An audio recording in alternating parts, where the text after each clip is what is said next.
This is it. After 10 years as the masterminds behind the Halo franchise, Bungie is moving on to something new. The Halo brand will carry on under the stewardship of Microsoft, but for the house that created Master Chief in the Covenant War, Halo Reach is the end of the road. It's fitting then that Halo Reach comes full circle, returning to the military colony where Master Chief was trained.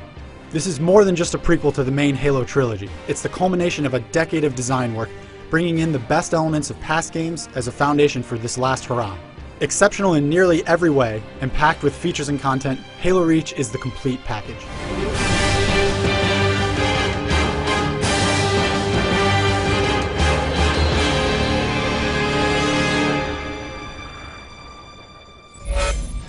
Bad guy coming out!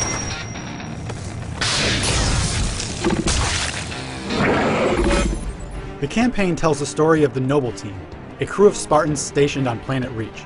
You take control of a Spartan known only as Noble 6, the newest addition to the squad.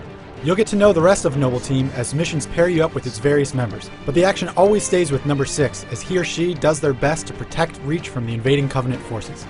Noble Team's story and their role in the greater Human Covenant War has yet to be told, which ensures that even Halo nuts will be in for a few good plot twists and turns. Even so, this is the most straightforward and easy to understand story in a Halo game since the original. It's also the best looking Halo game yet, thanks to some fantastic art direction and a powerful new engine. But you don't need me to tell you that. Just have a look at Reach for yourself.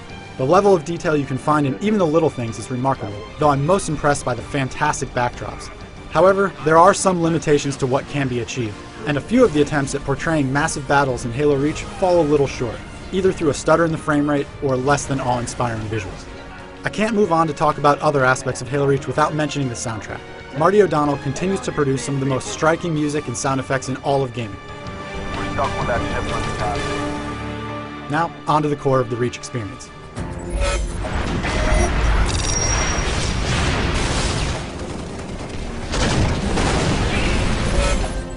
It's tough to summarize the gameplay of Halo Reach succinctly because it offers so much variety. Most will start with the campaign, the most challenging yet for a Halo game. It scales in difficulty as you add players, so that the 4-player co-op game isn't any easier. Prepare yourself for a challenge. Though this campaign can test your skills, veteran Halo players will feel right at home. The base playbook remains the same for Halo Reach. Big open battlefields, familiar foes, and the occasional awesome set piece are on tap. Nothing new there. Even so, Halo Reach manages to stay fresh through good variety in the combat and some major additions, like say, jetpacks and other armor abilities. Halo Reach continues to blur the line between the solo and multiplayer games.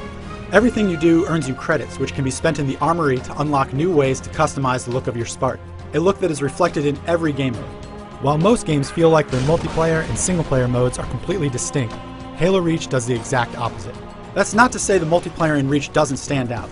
The 4-player cooperative firefight mode, first introduced in Halo 3 ODST, is back and has been fleshed out to meet its true potential, and then some. For those that want a more human challenge, there's of course the online arena where you can hop into matches against other Xbox Live members. The upgrades here, like in the rest of Reach, are numerous. New modes like Invasion expand the number of game types to unheard of limits. My one gripe with the competitive multiplayer suite is the relatively small number of maps. There are 13 competitive maps on the disc, and a few of those are remakes or reimaginings of maps from past Halo games. Taking the step from Halo 3 and its huge number of maps, even if many were later added through downloads, makes this feel a bit limited. There is a big savior to that, and it's what impresses me most about Halo Reach. There is an incredible amount of flexibility built into this game. The Forge tools, which allow you to edit maps and create new game types, have been greatly improved. That same sensibility has been extended to the multiplayer and firefight rule sets, which you can now tweak to your heart's content. The only limit, it seems, is your creativity. Unfortunately, though there is now matchmaking for multiplayer, firefight, and the campaign, there is still no custom game matchmaking. If you create a great mode or map, you'll have to find some friends to join you.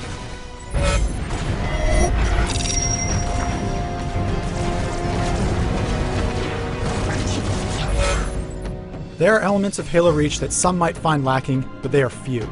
Rarely do we get a game so feature-rich and flexible as this. Almost every aspect, from the excellent story-driven campaign to the robust multiplayer suite, feels like it could stand on its own as a complete product. Yet you get them all in this one single package. It's clear that Bungie put its heart into Halo Reach, drawing on a decade's experience with the franchise to make something fresh and fun, yet familiar. Do yourself a favor and go pick this one up. For more information on Halo Reach, stay tuned to IGN.com.